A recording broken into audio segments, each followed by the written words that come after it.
ఈ గిన్నె నిండా అంటే 2 కిలోలండి. ఈ మొత్తం 3.5 కిలో ఉన్నాయి. దానికి సరిపోను నేను ఏమేమి వేయాలో ఆయిల్ కూడా దీంతో పోసేసుకోవాలండి. సగం ఆయిల్ దీంతో పోసేసి కొంచెం మనం పెట్టే గిన్నెలో కొంచెం పోయాలి అడుగున. ఇవి నాటుకాయలండి, బాగా పుల్లగా ఉన్నాయి.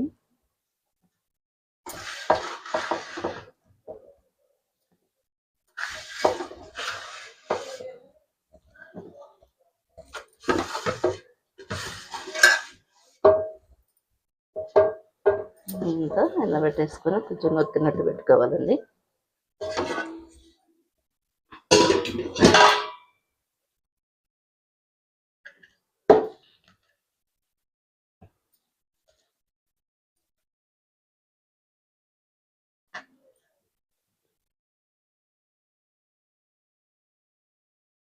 తడి తగలకుండా మనం జాగ్రత్తగా పెట్టుకోవాలి.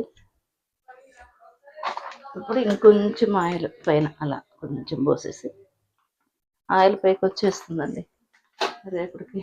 రేపు మార్నింగ్కి చాలా ఆయిల్ పైకి వచ్చేస్తుంది. కదపకుండా మూత పెట్టేసి పక్కన పెట్టేయాలి. ఇది 3 days ఇలా ఉంచేసి రేపు ఒకసారి కదిపి చూడొచ్చు కొంచెం ఉప్పు సరిపోయిందో లేదా. 3 days తర్వాత మామూలుగా తీసేసుకోవచ్చు. రెడీ అయిపోయింది ఆమె.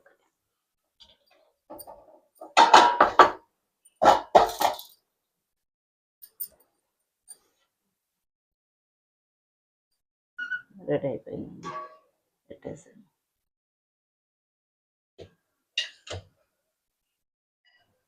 ఆవకాయ కలిపిన గిన్నెలో రైస్ వేసి కలిపానండి. ఇది చాలా టేస్ట్ ఉంటుంది. ఇప్పుడే కలిపాను ఆవకాయ.